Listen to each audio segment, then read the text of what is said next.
ഇത്താത്ത, ഞാൻ നിൽക്കണോ? സമീറ സുലൈഖയുടെ മടിയിൽ നിന്നും എഴുന്നേൽക്കാൻ നോക്കി. ഏയ് വേണ്ട മോളെ, എനിക്കൊരു കുഴപ്പമില്ല കേട്ടോ.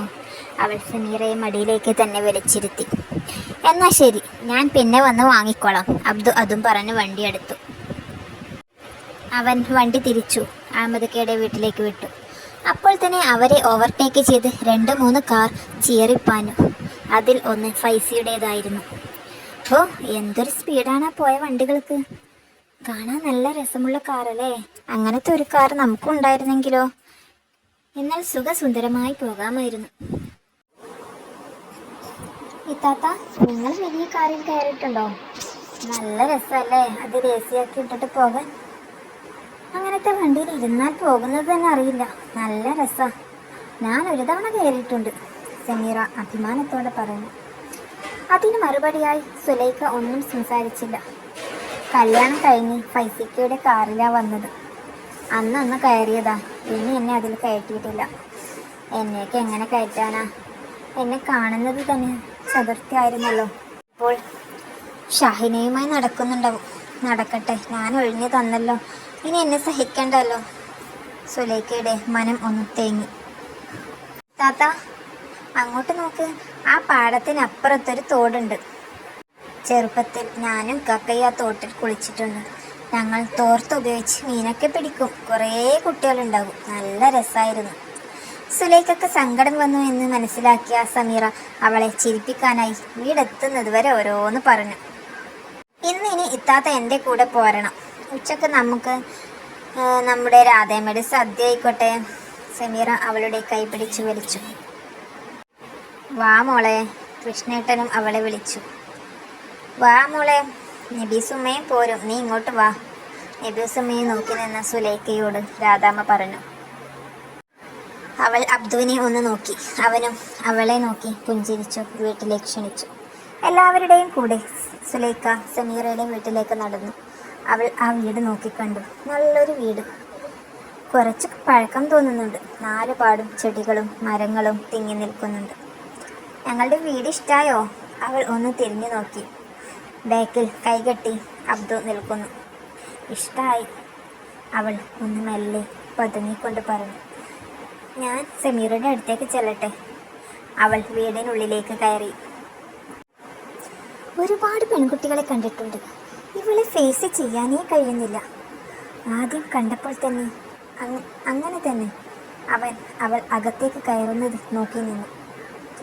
അവൾ ഉള്ളിലേക്ക് കയറിയപ്പോൾ സമീറ കൃഷ്ണേട്ടൻ മരുന്ന് കുടിപ്പിക്കുന്ന തിരക്കിലായിരുന്നു. അവൾ ഓരോന്ന് പറയുകയും കുടിപ്പിക്കുകയും ചെയ്യുന്നുണ്ട്. സുലൈഖ അത് തന്നെ നോക്കി നിന്നു. ഞാനും ഉപ്പാക്ക് ഇതുപോലെയല്ലേ മരുന്ന് കൊടുത്തിരുന്നത്? ഉപ്പ സുഹൃത്തയുടെ അടുത്തുണ്ടാവുമോ? വീട്ടിൽ നിന്നും കൊണ്ടുപോയിട്ടുണ്ടാവും. എപ്പോഴും ആലോചന തന്നെയാണോ? ഇനി ചിന്തകളൊക്കെ എല്ലാം മാറ്റിവെച്ച് ഞങ്ങളെയൊക്കെ പരിഗണിക്കണേ. സമീറ വന്നു അവളുടെ തോളിൽ തൂങ്ങി. വാ, എൻ്റെ സാമ്രാജ്യം കാണിച്ചു തരാം. സമീറ സുലൈഖയെ അവളുടെ റൂമിലേക്ക് കൊണ്ടുപോയി. നല്ല വൃത്തിയുള്ള റൂം, എല്ലാം അടുക്കി ഒതുക്കി വെച്ചിട്ടുണ്ട്. ഒരു കബോർഡിൽ ഫുൾ പുസ്തകങ്ങൾ. സുലൈഖ അത് തന്നെ ശ്രദ്ധിച്ചു. സമീറ മോൾ പഠിക്കുകയാണോ? സുലൈഖ ചോദിച്ചു. നല്ല ആളാട്ടോ, ഇപ്പോഴാ ഇതൊക്കെ ചോദിക്കുന്നത്? ഞാനിപ്പോൾ പഠിക്കുന്നൊന്നുമില്ല എൻ്റെ താത്ത.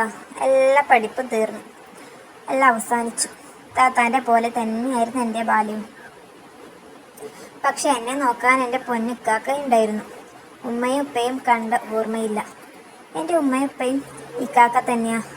പാവം, എനിക്ക് വേണ്ടി കുറേ കഷ്ടപ്പെട്ടിട്ടുണ്ട്. ഞാൻ നന്നായിട്ട് പഠിക്കുമായിരുന്നു. എന്നെ പഠിപ്പിച്ച് ഒരു നിലയിലെത്തിക്കണമെന്ന് ഇക്കാക്കക്ക് വലിയ ആഗ്രഹമായിരുന്നു. വിധിയുണ്ടായില്ല. ഞാൻ +2 കഴിഞ്ഞ് നിൽക്കുന്ന സമയത്താണ് എനിക്ക് ശക്തമായിട്ടുള്ള ഒരു വയറുവേദന വന്നത്. ആദ്യമൊക്കെ ഉണ്ടായിരുന്നു, ഞാനത് അത്ര കാര്യമാക്കി എടുത്തില്ല. എനിക്കാണെങ്കിൽ പീരീഡ്സ് കറക്റ്റ് ആവുകയും ചെയ്തിരുന്നില്ല. പിന്നെ അതിൻ്റെ പിന്നാലെ ആയി ഓട്ടം. ചെറിയൊരു മുഴയുണ്ടായിരുന്നു, അതുകൊണ്ട് ചെറിയൊരു ഓപ്പറേഷൻ കഴിഞ്ഞു. അഹമ്മദ്ക്കയും നബീസുമ്മയും അന്ന് കൂടിയതാ. ഉമ്മാൻ്റെ ഒരു അകന്ന ബന്ധത്തിൽപ്പെട്ടതാ നബീസുമ്മ. ഒരു ഉമ്മാൻ്റെ സ്നേഹം കിട്ടിയത് നബീസുമ്മയെ കണ്ടതിന് ശേഷം. ആ ആശുപത്രിയിൽ നിന്നും പരിചയപ്പെട്ടതാ ഈ രാധാമ്മയും കൃഷ്ണേട്ടനെയും. പാവങ്ങൾ, മക്കളെ ഉപേക്ഷിച്ചു പോയിട്ട് പെരുവയിൽ നിൽക്കുകയായിരുന്നു അവർ. അവരെയും ഞങ്ങൾ കൂടെ കൂട്ടി. സർജറി കഴിഞ്ഞതുകൊണ്ട് ആളുകൾ ഓരോന്ന് പറന്നു പരത്തി. എനിക്കിനി വിവാഹം കഴിക്കാൻ കഴിയില്ല, കുട്ടികൾ ഉണ്ടാവില്ല. അതുകൊണ്ട് മാത്രമല്ല, ഒരുപാട് പൈസ കൊടുത്ത് എന്നെ പഠിപ്പിക്കാനൊന്നും എൻ്റെ ഇക്കാക്കാക്ക് സാധിക്കില്ലായിരുന്നു. അഹമ്മദിക്കാണ് കുറേ ആശുപത്രി ചിലവ് എടുത്തത്. എൻ്റെ മരുന്ന് വാങ്ങാൻ തന്നെ കഷ്ടപ്പെടുന്നത് കാണുമ്പോൾ എന്തിനാ എനിക്ക് ഇങ്ങനെ ഒരു ജന്മം തന്നെ എന്ന് വിചാരിച്ചിരുന്നു. ഇപ്പോൾ എനിക്ക് കുഴപ്പമൊന്നുമില്ല. പീരീഡ്സൊക്കെ കറക്റ്റായി, മരുന്നൊക്കെ നിർത്തി. പിന്നെ പഠിക്കാനൊന്നും പോയില്ല. സങ്കടം വന്നാൽ ഞാൻ ഒറ്റക്കിരുന്ന് ഒന്ന് പൊട്ടിക്കരയും. അപ്പോൾ ഒരു സമാധാനം കിട്ടും. പിന്നെ മുഖത്തൊരു ചിരി വരുത്തി പുറത്തേക്ക് ഇറങ്ങും. ഇല്ലെങ്കിൽ എൻ്റെ മുഖം ഒന്ന് മാറിയാൽ ഇവർക്കെല്ലാം മനസ്സിലാകും. എല്ലാവരും പാവങ്ങളാ, സ്നേഹിക്കാൻ മാത്രം അറിയുന്ന പച്ചപ്പാവങ്ങൾ. ഇപ്പോൾ ഞങ്ങളെല്ലാവരും ഹാപ്പി ആട്ടോ. എൻ്റെ കഥ കേട്ട് ഇത്താത്താക്ക് ബോറടിച്ചോ? സമീറ കണ്ണൊന്നമർത്തി തുടച്ചു തിരിഞ്ഞു സുലൈഖയെ നോക്കി. സുലൈഖ പൊട്ടിക്കരഞ്ഞു സമീറയെ കെട്ടിപ്പിടിച്ചു. അയ്യേ, ഇത്താത്ത എന്താ കൊച്ചു കുട്ടികളെ പോലെ? എന്നെ നോക്ക്, ഞാനൊരു അയൺ ലേഡിയാ. ഒന്ന് ചിരിച്ചേ. എനിക്കൊരു വിഷമമില്ല, ഒക്കെ വിധിയാ. ഈ ദുനിയാവിൽ പ്രശ്നങ്ങളില്ലാത്ത മനുഷ്യന്മാരില്ല. അതൊക്കെ തരണം ചെയ്ത് പോകുന്നവർക്കാ വിജയം. വാ, നമുക്ക് അടുക്കളയിൽ പോയി നോക്കാം. രാധാമ്മ പാചകം തുടങ്ങി കാണും. Come on my girl. സമീറ സുലൈഖയുടെ കൈ പിടിച്ചു വലിച്ചു അടുക്കളയിലേക്ക് നടന്നു. പാവ ഒരു പെൺകുട്ടി അതിൻ്റെ സങ്കടങ്ങളെല്ലാം മാറ്റിവെച്ച് എല്ലാവരെയും ഓരോ തമാശ പറഞ്ഞ് ചിരിപ്പിക്കുന്നു. സുലൈഖയ്ക്ക് സമീറയുടെ അളവറ്റ സ്നേഹം തോന്നി. ഹൈവ, പുളിയിഞ്ചിയുടെ മണം, എനിക്കത് നല്ല ഇഷ്ടമാണ്. താത്താക്ക് ഇഷ്ടമുണ്ടോ? രാധാമ്മ, എൻ്റെ കയ്യിലേക്കൊരു തുള്ളി എത്തിച്ചേ, ഞാനൊന്ന് ടേസ്റ്റ് നോക്കട്ടെ. സമീറ ഒന്ന് കൈനീട്ടിക്കൊണ്ട് പറയണം. വല്ലാത്ത ജാതി, അവളൊന്ന് നാവിലേക്ക് എത്തിച്ചുകൊണ്ട് പറഞ്ഞു. ഇത്താത്ത വേണമെങ്കിൽ ടേസ്റ്റ് നോക്കിക്കോ, അടിപൊളിയാട്ടോ. അവൾ ആ പുളിയുടെയും മധുരത്തിൻ്റെയും ടേസ്റ്റിൽ ഒന്ന് കണ്ണ് ചിമ്മിക്കൊണ്ട് പറയണം.